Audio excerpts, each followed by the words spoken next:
పల్లవి పెళ్ళయ్యాక చక్రితో ఎంత పని చేయించుకుంటుందో చూసి మీరు చూడండి, లైవ్ గా చూసి ఇండియా అందరికి నేను పంపిస్తున్నాను వీడియో.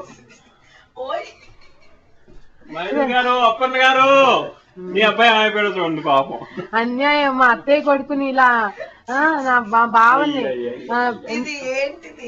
నా బావని ఇలా చేస్తావా పల్లవి?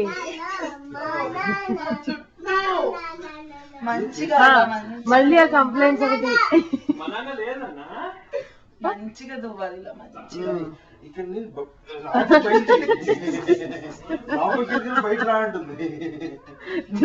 దువ్వెన వెతుక్కోవాల్సి వస్తుంది ఆ జుట్లో, లాగేసి ఉన్న జుట్టు కూడా వచ్చేస్తుంది. దువ్వెన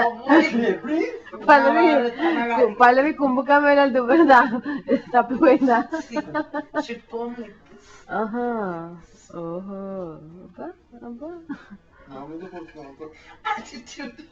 యాటిట్యూడ్ చాలే ఇంకా.